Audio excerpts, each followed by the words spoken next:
Le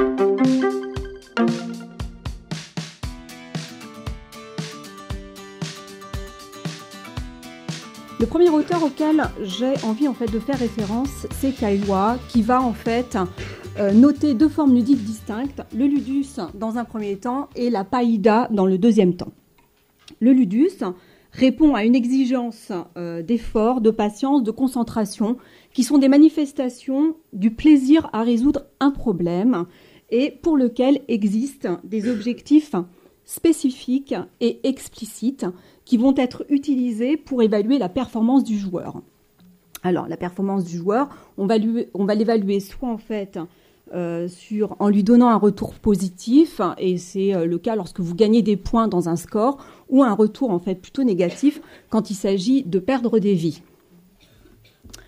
La païda, elle, en l'occurrence, elle repose et elle est gouvernée par un principe du divertissement et de l'amusement. Elle ne propose jamais d'objectif explicite. Alors là, je vous ai représenté finalement ces deux en fait formes distinctes ludiques par des images qui me semblent en fait très représentatives des deux notions. La païda, c'est le jouet. La païda, cette poupée, en tout cas, vous me direz si j'ai absolument tort, qu'il y ait de notices explicatives d'utilisation d'une poupée pour s'amuser. Par contre, quand il s'agit en fait de jouer au jeu de Monopoly et qui représente le ludus, il y a des règles de jeu très explicites et que je dois respecter en tout cas pour gagner. Pour gagner dans le Monopoly, c'est ruiner totalement finalement mes adversaires. Alors, si on tente en fait de circonscrire un petit peu plus la notion en fait de jeu, et là c'est Gilles Brougère que je vais prendre comme référence.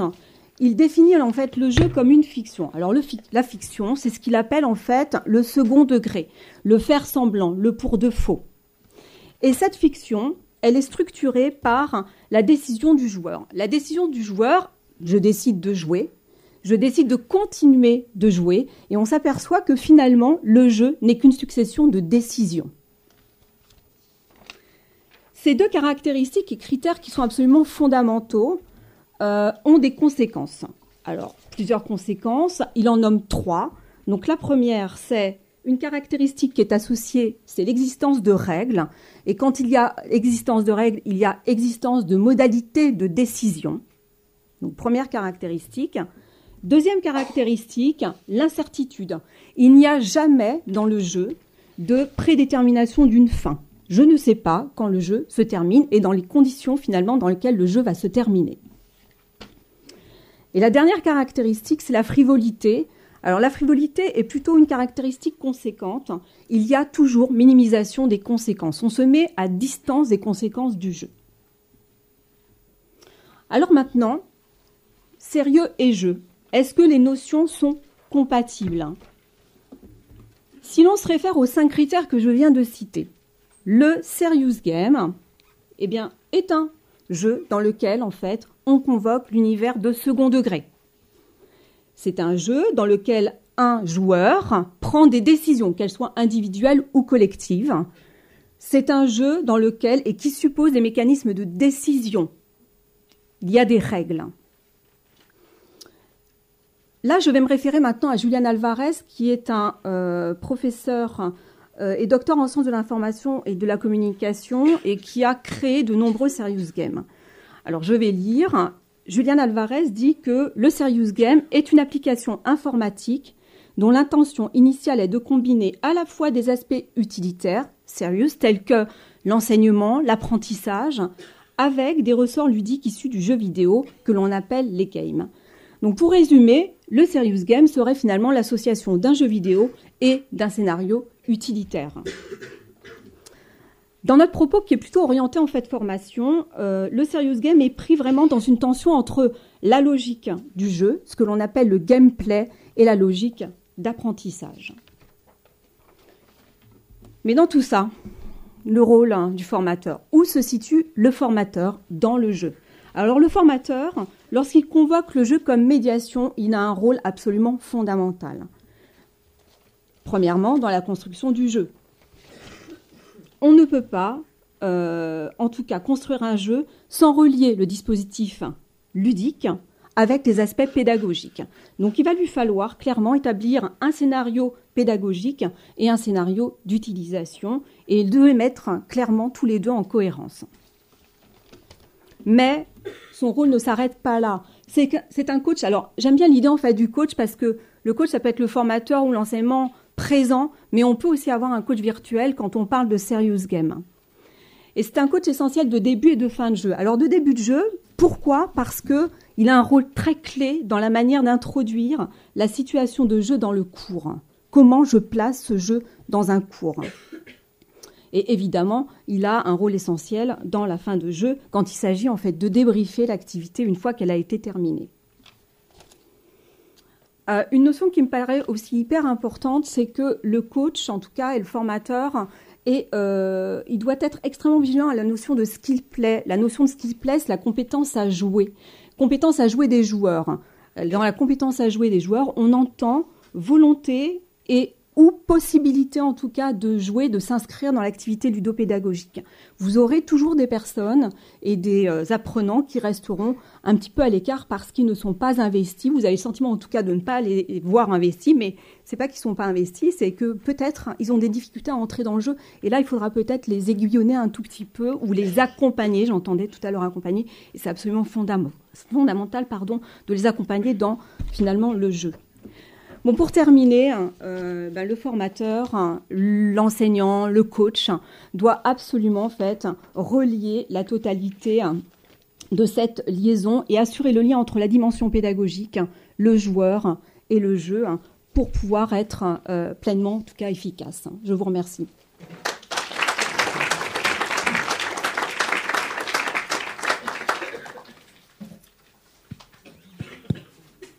On va donc vous laisser la parole pour juste appuyer sur la flèche.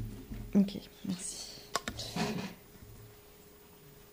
Bonjour, merci beaucoup. Donc, moi, je suis médecin anesthésiste à l'hôpital Bicêtre et je travaille également au centre de simulation de la faculté de médecine Paris-Sud. Et j'ai eu l'occasion de participer à la construction de deux jeux sérieux dont je vais vous parler. Donc, les jeux sérieux, pour moi, c'est quoi ? C'est la simulation numérique, le patient virtuel, donc le serious game. Je vous dis pour moi, mais en fait, c'est ce qu'on retrouve dans la littérature. Globalement, ce qui a déjà très bien été expliqué par la présentatrice précédente, c'est un jeu vidéo à visée pédagogique.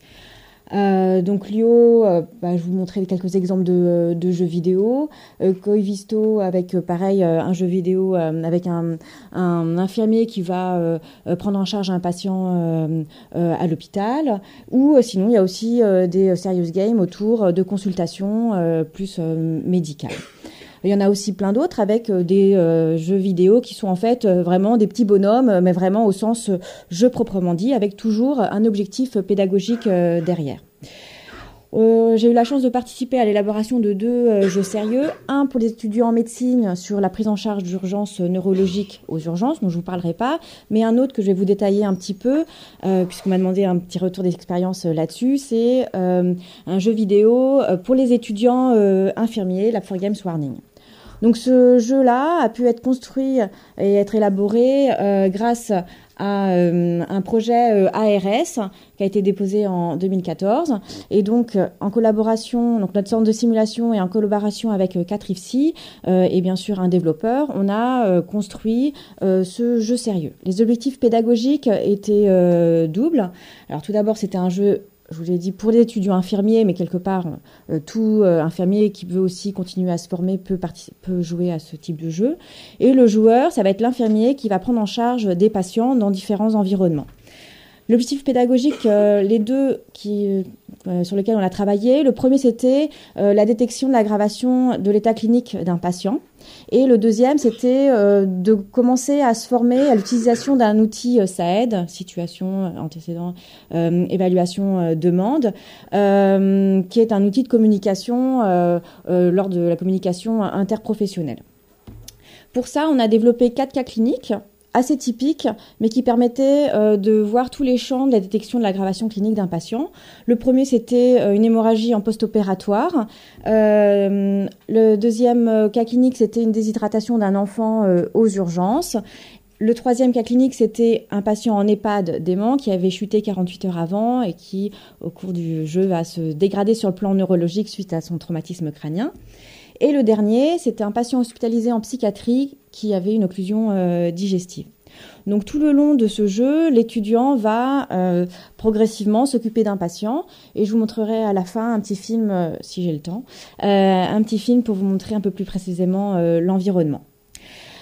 Suite à ce projet, donc qui a duré quand même 2 ans et demi à peu près, puisque c'était un aller-retour avec l'équipe pédagogique et le développeur, le jeu est terminé et donc maintenant est intégré complètement dans le curriculum des IFSI partenaires dans ce projet. Et on voulait aller un petit peu plus loin, puisque bon, c'est bien de construire un jeu, d'avoir des équipes pédagogiques, mais on a aussi associé à ce développement de jeu une recherche en pédagogie pour un petit peu réfléchir sur l'apprentissage du raisonnement clinique des étudiants à la détection de l'aggravation clinique d'un patient. Et donc on a cherché à comparer 2 méthodes pédagogiques. La première méthode pédagogique est de la simulation numérique au sens large, c'est-à-dire l'utilisation du serious game associé à un débriefing avec les enseignants, versus un enseignement traditionnel, c'est-à-dire les étudiants faisaient les cas cliniques sur du papier et après il y avait un cours présentiel autour de la détection de l'aggravation clinique d'un patient. Donc c'était une étude prospective randomisée multicentrique, donc dans les 4 IFSI avec qui on avait travaillé, avec des étudiants infirmiers qui n'avaient bien sûr jamais participé ni joué à ce type de jeu. Et il y avait donc 2 groupes, le groupe jeu sérieux et le groupe traditionnel. Et on a pu inclure 73 étudiants infirmiers dans chaque groupe. Les résultats. En ce qui concerne le raisonnement clinique, on avait fait passer aux étudiants après leur formation à la détection de l'aggravation d'un patient des tests de concordance de script pour évaluer le raisonnement clinique dans sa globalité. On n'a pas eu de différence significative en termes de score de tests de concordance de script entre les 2 méthodes pédagogiques, mais par contre une plus grande satisfaction et plus grande motivation à la méthode pédagogique qui était l'utilisation de la simulation numérique, donc le jeu sérieux associé au débriefing.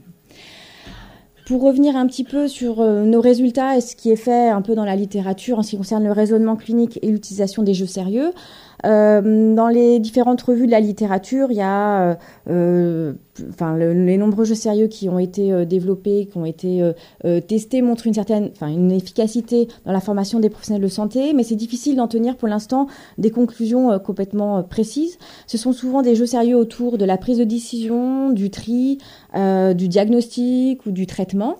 Mais en fait, en termes de raisonnement clinique proprement dit, les études sont à la fois très hétérogènes et donc on ne peut pas en faire de réelles méta-analyses pour le moment. Et surtout, il y a peu d'études dans ce qui m'intéressait moi plus particulièrement, c'était le processus du raisonnement clinique. Parce que des fois, on peut avoir une bonne décision en ayant eu un mauvais raisonnement. Et inversement, on peut avoir des mauvaises décisions alors qu'on a eu le raisonnement clinique qui était bien réalisé. Donc voilà, tous ces éléments de recherche en pédagogie qui sont encore vraiment, il y a encore des pistes de réflexion à avoir là-dessus, comme aussi la place de l'enseignant, faire un débriefing, ne pas faire un débriefing, faire le serious game à domicile en enseignement dirigé. Voilà, plein des éléments de pistes de recherche qui sont intéressantes à poursuivre. Et si il me reste encore 1 minute, je vous montre. Alors, je ne sais pas si ça a été. Voilà. Alors, je ne sais pas si on avait intégré la vidéo. Ah, pardon. Ouais, ok. Ah ben, si j'y arrive, ouais, ça va être bon.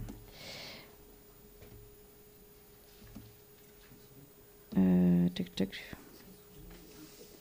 Bon, bah sinon, tant pis. Hein.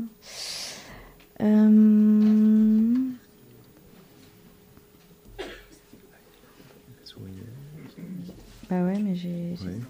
Ah non. Bah si, mais... Là, vous êtes bonne. Ouais. Ah, c'est bon. Bah c'est ce que j'avais fait, donc normalement... Ah, j'ai perdu ma minute. On va la prendre sur la pause.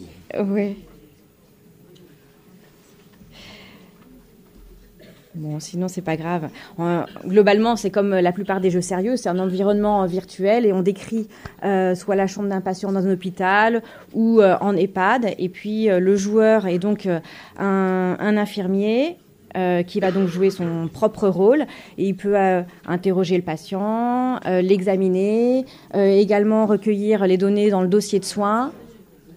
Voilà. Donc là, c'était le cas pédiatrie avec l'enfant, le cas de gériatrie avec le patient âgé qui a chuté, le cas de psychiatrie. Voilà, donc tous ces éléments de décor qui sont importants pour que l'étudiant puisse s'immerger. Et là, c'est le cas d'une patiente qui a été opérée d'une prothèse de hanche et qui, en post-opératoire, va y avoir un saignement qui va se développer au fur et à mesure. Donc, on peut l'interroger sur un menuret déroulant et après, on peut examiner, par exemple, les redons, les pansements, prise de tension et également regarder les prescriptions pour savoir ce qui peut être administré. À toutes les étapes du jeu, on peut appeler le médecin et en fonction de si on a bien vérifié certaines choses au préalable, on va avoir certaines réponses qui sont adaptées. Donc là, il n'y a pas le son, mais normalement, il y a le son, bien entendu. Et à la fin, il y a une sorte de débriefing automatisé qui reprend le score, les objectifs pédagogiques qui étaient nécessaires pour le scénario, et puis, bien sûr, sur quel référentiel ça se reporte. Voilà, je vous remercie. Merci beaucoup.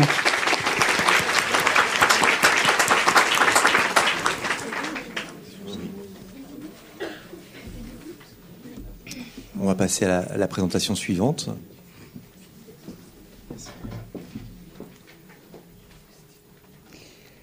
Bonjour, je me présente, Lydie Landeli, je suis formatrice et ingénieure pédagogique à l'Institut de formation paramédicale du Sud francilien.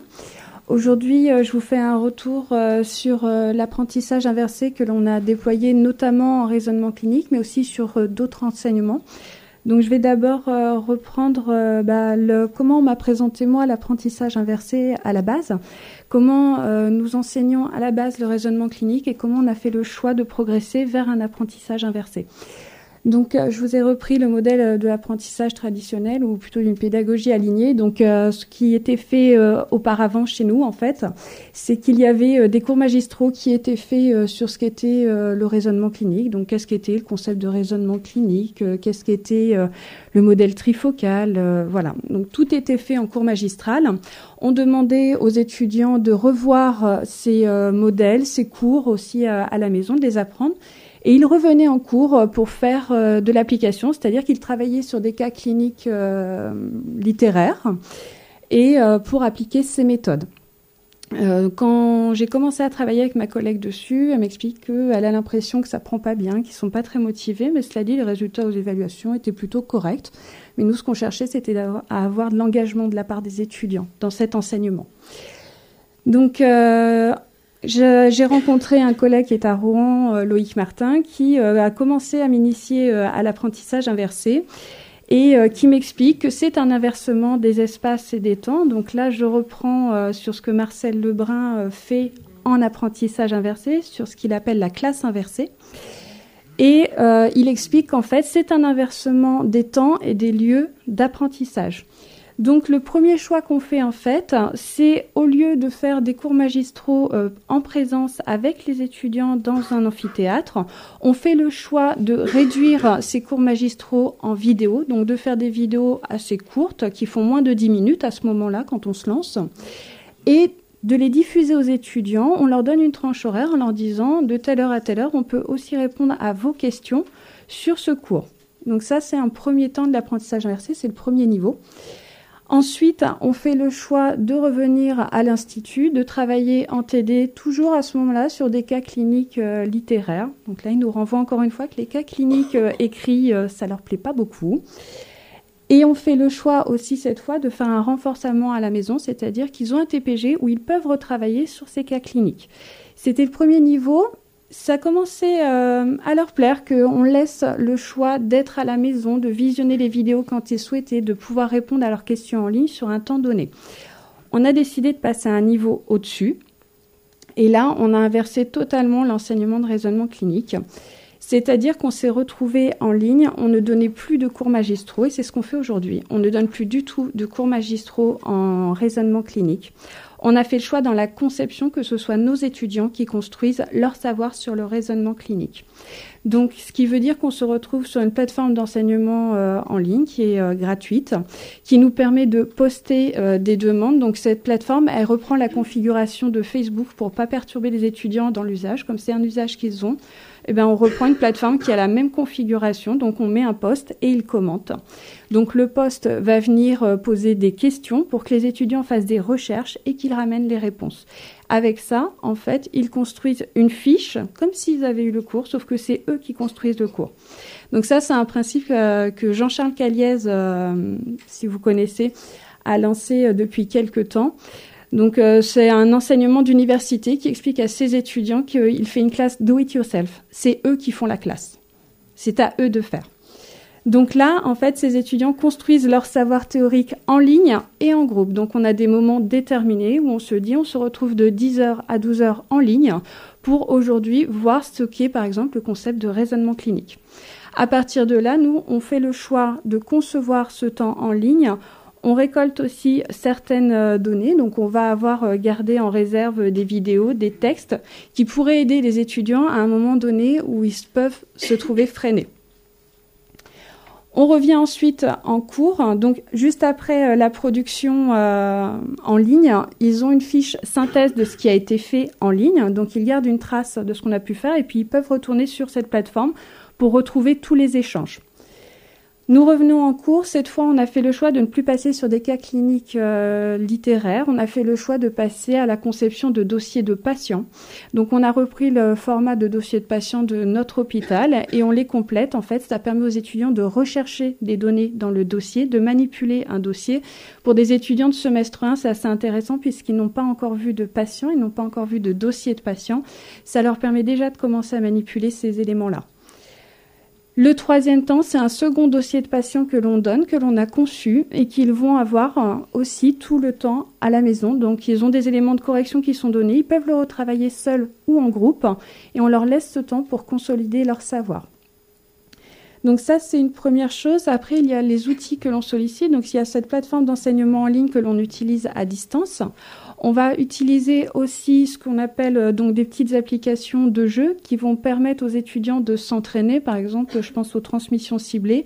Donc, on leur demande de savoir repérer au début ce qu'est une cible, ce que sont des données, des actions, des résultats. Pour ça, on utilise des applications. C'est Learning Apps. Ça permet de créer une application très simple auquel ils ont accès facilement en ligne, qu'on peut réutiliser aussi en cours en présentiel. L'idée, là, vraiment, ça a été de mettre les étudiants en activité, de ne plus leur donner les savoirs, de ne plus être dans quelque chose de descendant, parce que c'était pas franchement motivant pour eux d'avoir des cours magistraux tout de suite sur ce qu'était le concept de raisonnement clinique, où on utilisait tout de suite des grands mots qui leur faisaient peur. Finalement, les grands mots, c'est eux qui vont les chercher et les expliquer. Et c'est là que ça devient intéressant en termes d'engagement et de motivation.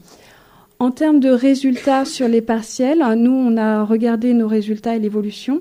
On n'a pas de changement significatif sur les résultats de partiels. Le changement notable, c'est l'engagement que nous avons dans cet enseignement et la motivation que les étudiants ont à l'investir. Je vous propose quelques lectures en plus. Donc pour l'initiation à l'apprentissage inversé, vous pouvez retrouver donc des vidéos de Marcel Lebrun qui explique ce qu'est d'abord déjà la classe inversée, et ensuite de Jean-Charles Caliez qui lui devient complètement l'élève de ses étudiants puisqu'ils lui font passer des évaluations. Voilà, ils lui font passer l'évaluation que eux-mêmes ont construit. Donc ça, je vous encourage aussi à y penser. C'est quelque chose qu'on a mis en œuvre l'an passé. Nos étudiants ont construit les cas cliniques et les guides de correction. Imaginez en termes d'apprentissage ce que ça peut faire. Ils ont construit les cas cliniques et les guides de correction de leurs évaluations. Et ça a plutôt bien fonctionné. Voilà. Je vous remercie. Merci.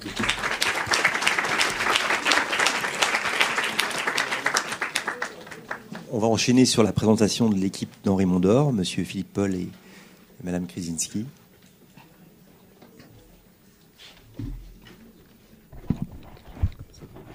Donc, bonjour à tous. Donc nous allons vous présenter un jeu que nous avons construit au niveau de l'IFSI Henri Mondor, qui est parti en fait de la réforme du programme de formation en soins infirmiers en format LMDE, dans lequel la pharmacologie était déclinée en 3 UE. Et nous avons fait un constat, c'est qu'il y avait peu d'appétence de la part des étudiants pour la pharmacologie. Apprendre des séries de médicaments, enfin des textes, c'était assez rébarbatif. Et bon, ils avaient du mal, c'est une UE qui fonctionnait mal, pour lesquelles on avait de mauvais résultats. Donc nous avons eu l'idée la conséquence était effectivement la difficulté d'assimilation des connaissances. Donc nous avons eu l'idée de se dire on va faire un jeu de façon à pouvoir un peu gommer cette difficulté d'apprentissage.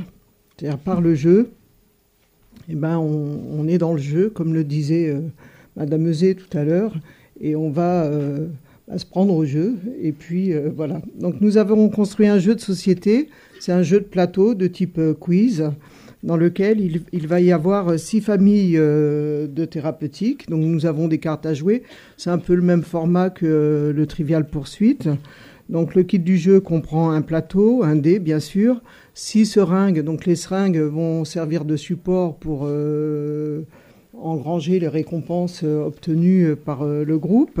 Donc il y a 36 jetons colorés et un jeu de cartes. Voilà. Donc nous vous le représentons là. Donc les 6 familles que nous avons, 6 familles de questions que nous avons identifiées sont antalgiques, médicaments de neurologie, médicaments bronchopulmonaires pour une couleur, antibiotiques, antiviraux et antitumoraux pour une deuxième couleur, antithrombotiques, psychotropes pour la 3e, anti-inflammatoires non stéroïdiens, antidiabétiques, anti-inflammatoires stéroïdiens pour la 4e, médicaments cardiovasculaires, médicaments gastro-intestinaux et médicaments gynéco pour la 5e. Et la dernière couleur est des généralités, soins infirmiers et dispositifs médicaux.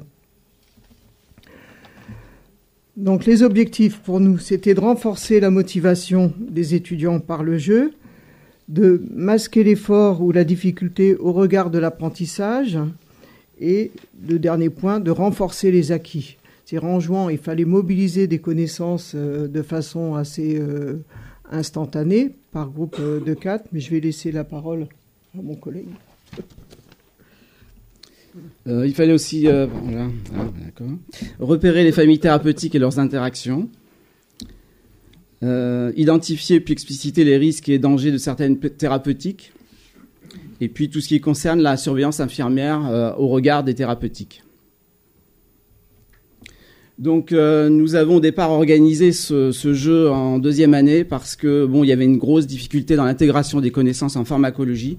Et donc on a organisé donc des sélections auprès de nos étudiants de 2e année. Donc comme effectivement ça a très bien fonctionné, on a souhaité que ça soit propagé en 3e année, c'est-à-dire que le groupe qui gagnait en 2e année représenterait l'IFSI en 3e année dans le cadre d'un tournoi inter-IFSI.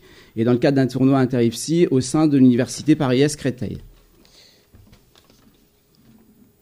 Donc, ce jeu a été intégré dans le programme de formation de l'unité d'enseignement de 11 semestre 5 et notamment a été validé par la coordinatrice universitaire. Voilà.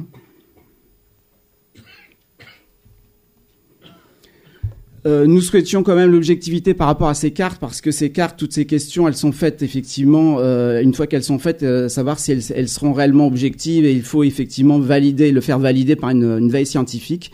Et donc c'est validé par la coordinatrice universitaire une fois par an. On organise un comité de lecture.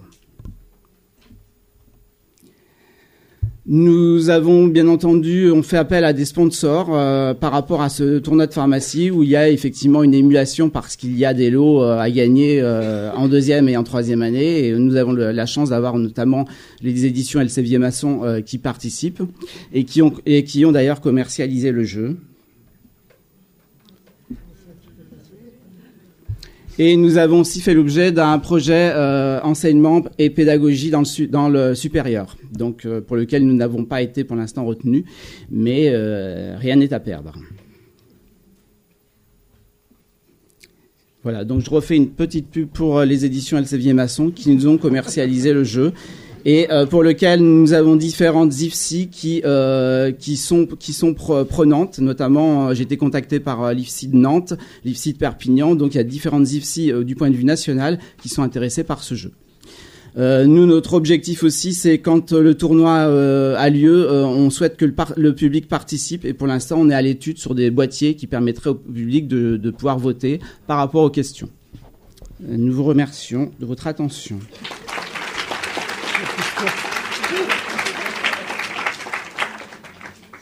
On va donc laisser la parole de conclusion à Marc Fontaine.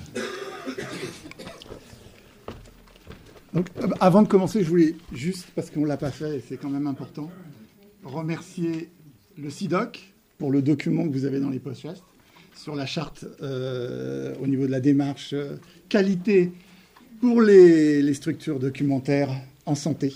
Hein, c'est un super boulot et je remercie évidemment aussi même les documentalistes qui ne sont pas du CIDOC, évidemment, et qui participent au quotidien, évidemment, au développement de la lecture, de la recherche auprès des étudiants. Donc moi, je suis celui qui, à la fin de la dernière slide, a présenté le jeu un peu partout en France. La première chose qui est intéressante par rapport à ce jeu, c'est quand on arrive sur un IFSI, on n'est pas dans un no man's land.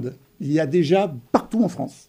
Parce que moi, j'ai été en gros de Strasbourg à l'Atlantique, des Pyrénées à Lille. Donc, il n'y a pas de no man's land. Il y a quasiment dans toutes les écoles et depuis très longtemps. Donc, cette idée de serious game, de jeu, il est déjà programmé dans l'esprit des formateurs, on pourrait dire, depuis très longtemps. Puisqu'il y a plein de jeux qui se font partout, sur le raisonnement clinique, sur l'anatomie, sur tout un tas de sujets. Donc, en fait, on n'arrive pas dans des écoles comme ça avec un jeu en disant, regardez, ça va tout changer. Non, il y a déjà beaucoup de choses. Et moi, partout où j'ai été, quasiment une école sur deux me disait, mais regardez, Monsieur Fontaine, allez voir le jeu que l'on a fait dans l'école. Donc ça, c'est la première chose. Et la deuxième chose, c'est évidemment le ressenti. Moi, je vais plus vous donner en fait des impressions. Hein. Après, vous en ferez. Alors, j'espère des impressions soleil levant. Mais bon, ça, c'est vous qui déciderez. Pour la PharmaCup, ce qui est intéressant, c'est de voir la cohésion de groupe que crée ce jeu. Et moi, j'ai été complètement séduit par ça, parce que le jeu commence, les questions commencent à fuser, les réponses aussi.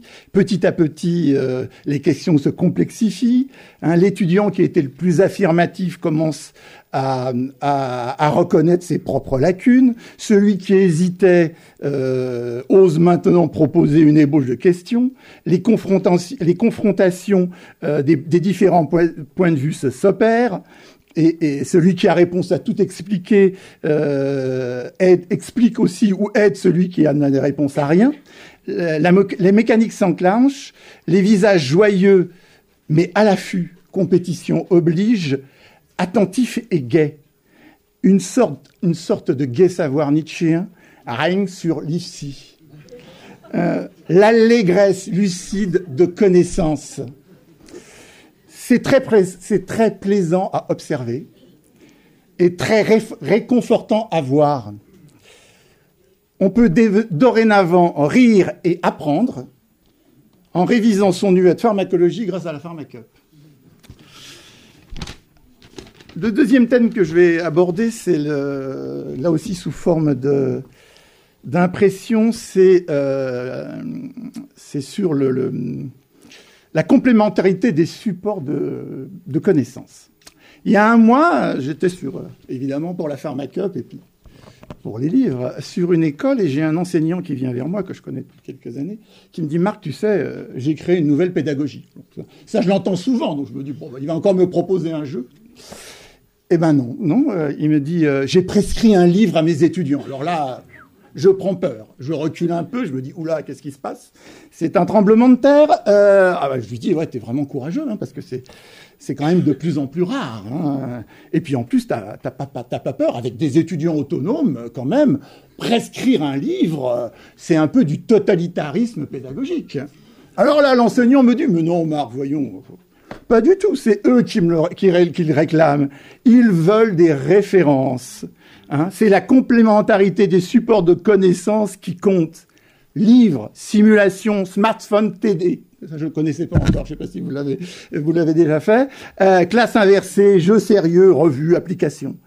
C'est notre grande richesse pédagogique. Et cet enseignant me dit ensuite, alors quand j'entends que le tout numérique va remplacer les CDI, que les MOOC et les capsules numériques vont remplacer les enseignants, je reste sceptique. Excuse-moi, j'ai plus ma phrase, j'ai perdu ma phrase, c'est pas grave. N'insultons pas l'avenir. Les supports de connaissances ne s'annulent pas. Au contraire, elles s'ajoutent. Et la lecture demeure leur ciment. Ça, c'était juste une des dernières discussions donc, que je voulais vous transmettre. Et puis ensuite, je vais finir sur la lecture parce que, évidemment, c'est au cœur de tout. Je relisais récemment un texte que je pense que Walter connaît bien, qui s'appelle Sérénité, qui est un texte qui date de 1955 de Martin Heidegger, où il développe deux propositions sur la pensée. Il dit il y a en gros deux types de pensée. Une pensée qui calcule et une pensée qui médite. Elles ne s'opposent pas, ces pensées. Hein. Elles sont, comme dit Heidegger souvent, un cheminement parallèle. Ça peut se croiser aussi de temps en temps, mais c'est parallèle. Et c'est vrai qu'en lisant ce texte, je me suis dit, tiens, pour la conférence numérique et la lecture, ça peut être intéressant. On pourrait parler de lecture qui calcule et de lecture qui médite en soi. Alors la lecture qui calcule, ça serait, on la connaît bien cette lecture-là. Elle a un but, c'est l'évaluation, les ECTS, les crocs, les QCM, les quiz. Hein, elle est indispensable cette lecture évidemment pour acquérir des connaissances, pour réussir ses études, pour devenir un professionnel compétent. La lecture qui calcule, elle remplit les bibliothèques d'IFSI. Les catalogues d'éditeurs, évidemment. Hein, ça, les étagères des libraires. Enfin, ça, quand ils ont encore un rayon de soins infirmiers, parce que c'est pas le cas partout. Et donc, qu'est-ce qu'on trouve dans ces livres numériques ? On trouve souvent un bullet point avec une phrase, avec un verbe non conjugué.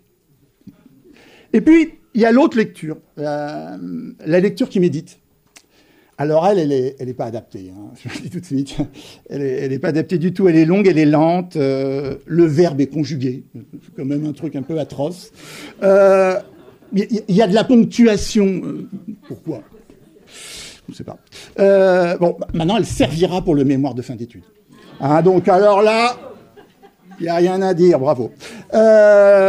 Mais après, est-ce qu'on continuera ça ? On ne sait pas, on est un peu dans le doute. Hein.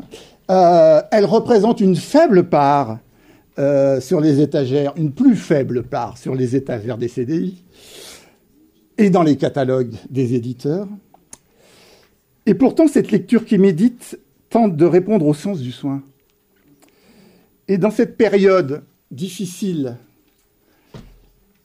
pour les professionnels de santé, pour les étudiants en stage, souvent déstabilisés par des problématiques terrain.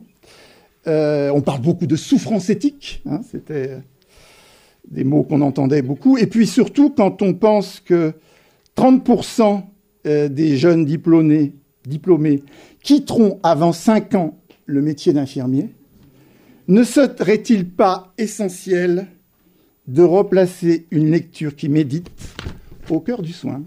Merci bien.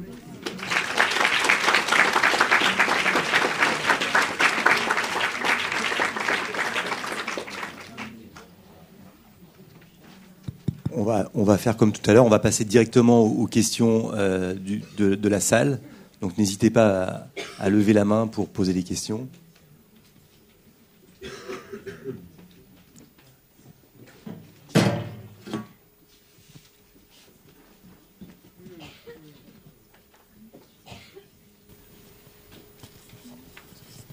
Bonjour.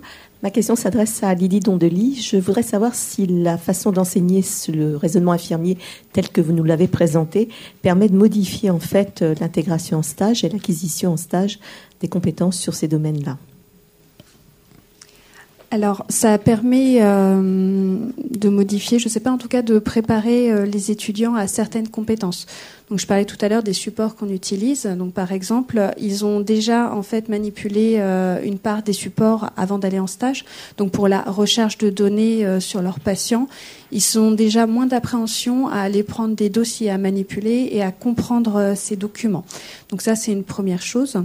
Ensuite, alors une chose que j'ai pas dit, c'est que pour des cas cliniques aussi, on fait des cas cliniques vidéo pour qu'ils puissent se rendre compte. Alors partiellement, bien sûr, ça rendra jamais totalement compte de la réalité, mais pour qu'ils puissent se rendre compte de qu'est-ce que c'est qu'un patient dans un lit, qu'est-ce que c'est qu'un échange avec un patient dans un lit. Et ça leur donne à voir déjà qu'est-ce que peut être cette réalité avant d'aller dans leur premier stage. C'est une première chose pour, pareil, apprendre à rechercher des données dans une situation en même temps que de voir comment on conduit une relation de soins. Il y a aussi l'accueil du patient dans ces vidéos, donc comment j'accueille un patient. Donc ça peut, à travers les supports qu'on va utiliser, ça peut en effet modifier l'approche des premières compétences, en tout cas je dirais, à acquérir pour aller en stage.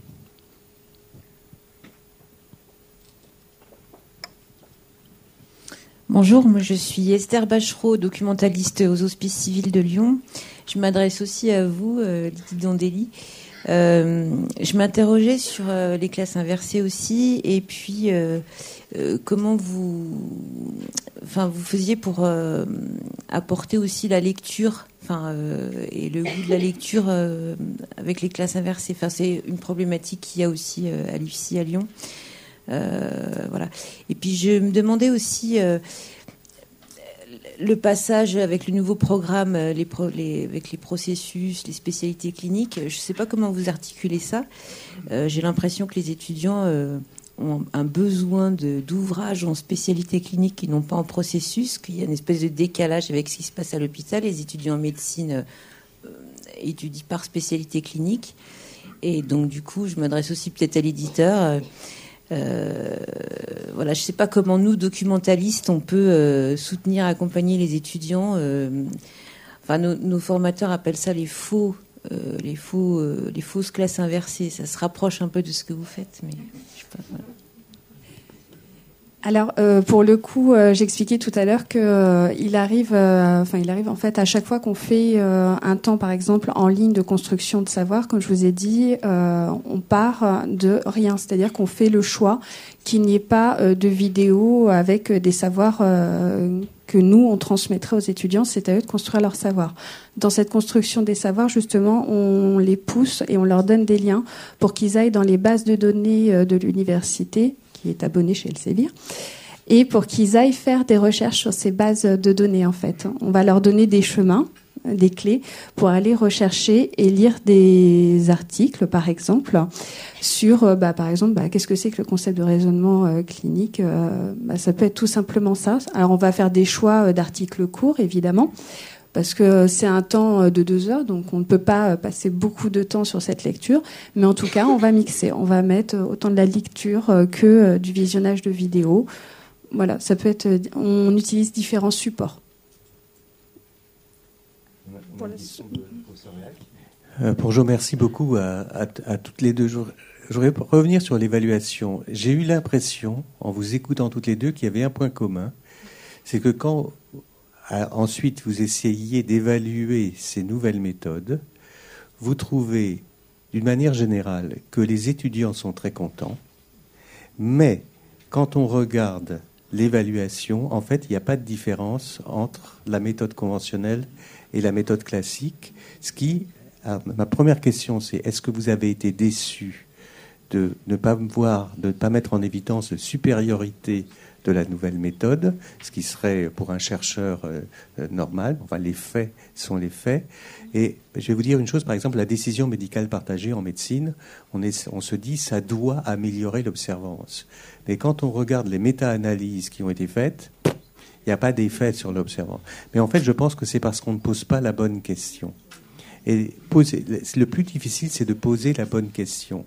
Très souvent, quand on évalue des méthodes pédagogiques, on se dit, est-ce que c'est plus efficace pour faire acquérir des connaissances ? Or, la question n'est pas là. Je crois que la vraie question, c'est la transformation de la connaissance en savoir. c'est-à-dire en application des connaissances. Et est-ce que c'est ça que vous avez regardé? Ou bien est-ce que vous avez regardé si la méthode numérique, enfin la nouvelle méthode, disons, inversée, ou votre méthode de Serious Game, est-ce que, en fait, il y a un moyen d'évaluer le fait que les étudiants sont moins passifs et plus actifs, ont plus le désir d'augmenter leurs connaissances, vous voyez, et c'est très difficile. L'éducation thérapeutique, en général, quand on regarde si c'est efficace, on trouve pas de différence. Mais c'est parce qu'on a mal posé la question, on n'a pas regardé ce qu'il fallait regarder. C'est pas efficace sur ça. Vous voyez un peu. Alors ma question, c'est est-ce que vous avez été déçu par les résultats de vos évaluations? Et est-ce que vous avez une explication? Alors, ça serait vous mentir de vous dire que je n'ai pas été déçue, quand même. Après, c'était pas, enfin, c'est la déception, mais c'est surtout après de la réflexion. Et effectivement, quand on se rend compte en pédagogie, y a pas que à un instant T. En plus, quand évaluer le raisonnement clinique, c'est pas facile et c'est pas un cours de 2 heures, une formation de 2 heures qui va chambouler toute la formation sur le raisonnement clinique. Il y a d'autres questions aussi autour de la rétention des connaissances et vous parliez là de transformation en compétences, etc. Mais il y a aussi est-ce que à 1 mois, 3 mois, 1 an, comment se fait cette rétention-là? Et effectivement, on dit de manière générale que pour un bon apprentissage, il faut un apprentissage actif, des feedbacks, enfin tous ces éléments-là. Mais en fait, après, pour les étudier proprement dit, quand on regarde, moi, je suis médecin, j'ai toute une littérature scientifique où quand on compare 2 médicaments, il faut un résultat précis, etc.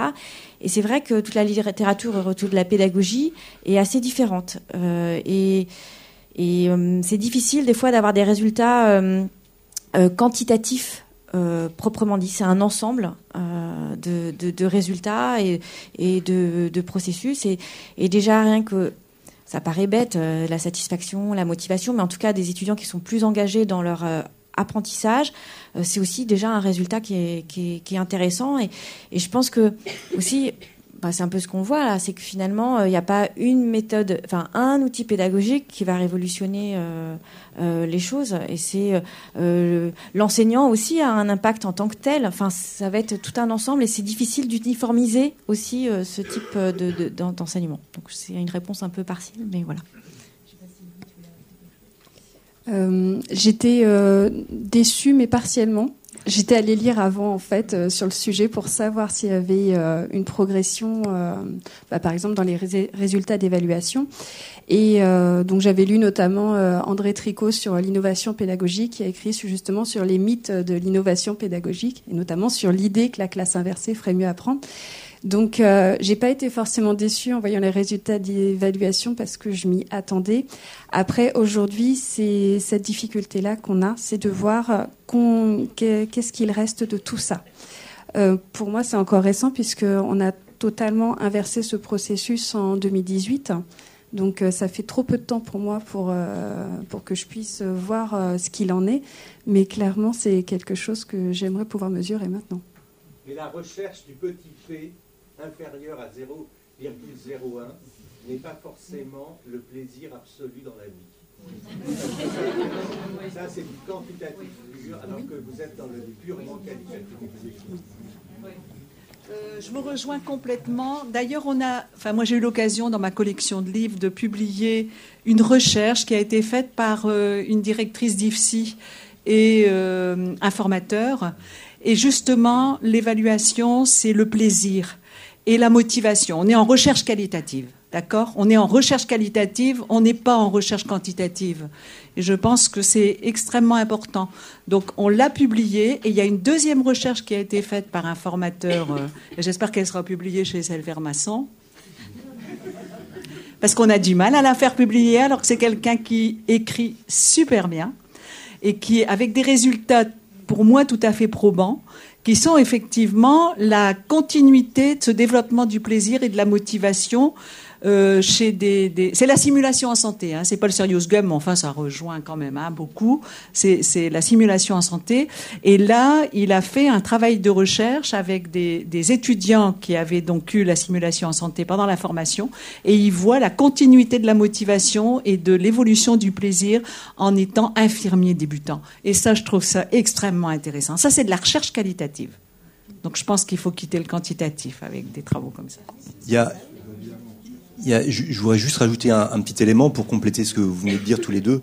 Il y a un outil qu'on utilise beaucoup en pédagogie qui est l'entretien d'explicitation, qui permet finalement de comprendre les processus cognitifs. On l'a utilisé dans nos propres recherches avec les patients diabétiques, mais qui permet de comprendre les processus cognitifs, le comment en fait se déroule le raisonnement là pour le coup du patient, mais on le fait avec les étudiants de la même façon. Le problème encore est une question de temps, ça prend beaucoup de temps, beaucoup d'énergie pour mettre en place ces types de séances individuelles, vous voyez. Mais là, on est clairement dans une pédagogie de l'individu, centrée sur l'apprenant et centrée sur le patient. Et clairement, effectivement, c'est des recherches qualitatives qui sont très belles à mener, qui sont très émouvantes aussi parce que là, pour le coup, les patients prennent conscience, ou les étudiants prennent conscience des écarts entre ce qu'il était attendu et ce qu'ils font dans la vraie vie. Et là, on est dans la vraie vie, en fait, des personnes qu'on interroge. Juste, je voudrais revenir sur la question de plaisir que vous évoquez. On a participé, notre IFSI a participé donc à l'étude que Antonia Blanier vient de présenter. Et les formateurs utilisent donc le serious game, les serious games décrits sur le raisonnement clinique justement. Et contrairement à l'expérience qui avait été faite et l'évaluation, ils sont utilisés en petits groupes et en équipe en fait. Et ce qu'on voit, c'est qu'il y a une certaine émulation, il y a un plaisir à jouer, à gagner d'abord parce que c'est présenté en équipe, et puis derrière il y a quelque chose qu'on pourrait jamais refaire avec une pédagogie en fait traditionnelle, c'est-à-dire que les étudiants ils recommencent jusqu'à ce qu'ils gagnent. Donc alors que ça on le voit jamais en fait, on pourrait jamais refaire un cours traditionnel 10 fois, alors que les étudiants vont vouloir le refaire plusieurs fois jusqu'à justement avoir compris et gagner en fait le jeu. Il y a une question devant, puis une question là-bas. On va commencer par Madame Vasseur, et puis on prendra la question. Merci. Par rapport à ces évaluations qui finalement ne font pas apparaître en termes quantitatifs de différences significatives, on parle beaucoup de la qualité de vie des étudiants et des difficultés qu'ils rencontrent et du stress. Et on constate tous les jours combien ils sont stressés. Et moi, il m'apparaît que des méthodes comme ça, un peu ludiques, qui font appel à d'autres choses, permettent de dédramatiser finalement des situations de soins, et très certainement, c'est empirique ce que je dis, mais probablement que ça mériterait, et je rejoins ce que M. Réac avait dit bien mieux que moi, peut-être que la question initiale est mal posée, ou qu'il faudrait en poser d'autres. Quid de la qualité de vie et d'apprentissage, du plaisir d'apprendre de l'étudiant, et quid de son niveau de stress? Est-ce que finalement, cette façon d'intégrer des connaissances très sérieuses et de manipuler des médicaments avec le pharmacup qui, on le sait, mal utilisés, peuvent tuer, eh bien, est-ce que ça n'aurait pas un effet sur la qualité de vie des étudiants, leur sérénité, ou en tout cas une certaine diminution de leur stress? Après, tout dépend effectivement de ce qu'on recherche. Là, tout d'abord, c'est des objectifs. Il faut établir certains objectifs de recherche. C'était pas ce qu'on avait cherché pour cette formation, mais effectivement, après, c'est tous les outils de simulation au sens large. Je disais aussi bien serious game, simulation de fidélité, simulation humaine, de pouvoir entraîner les étudiants dans un climat sécurisé, dans un environnement sécurisé. Et là, effectivement, sur le stress et le côté plus serein de l'apprentissage, ça peut jouer. Mais il y a plein de questions et plein de réflexions autour de tout ça. Bonjour, je suis Marie-Christine Gauthier, j'exerce à l'IFSI Ambroise Paré à Boulogne-Billancourt. Je voulais intervenir tout simplement pour un peu appuyer vos propos. puisque nous avons réalisé en première année un escape game sur l'apprentissage du raisonnement clinique. Et en effet, j'ai eu le même sentiment que vous, c'est-à-dire qu'en termes de résultats sur l'évaluation, un peu de déception, mais ce sentiment a été fugace dans la mesure où, à ce jour, j'accompagne toujours cette même promotion dans sa formation et je remarque une implication et un engagement beaucoup plus marqué des étudiants qui ont participé à cette expérience, notamment par la création d'un groupe de tutorat. Les étudiants de deuxième année, puisque maintenant ils sont en deuxième année, souhaitent accompagner les premières années dans leur apprentissage et leur formation. Donc, ce qui contribue, Madame Vasseur, aussi à ce qu'ils se sentent bien dans leur formation et dans leur IFSI. Donc, je trouve que justement, ce type d'expérience permet à l'étudiant de se saisir de sa formation et de vraiment, puisqu'on en parle souvent, de le rendre acteur et de faire ses choix et ses décisions et de prendre des décisions. C'est ce en quoi ces innovations pédagogiques sont intéressantes, je trouve. Merci. Excusez-moi, juste, on va bientôt faire la pause, donc une dernière question. Une dernière remarque. Et après la troisième question.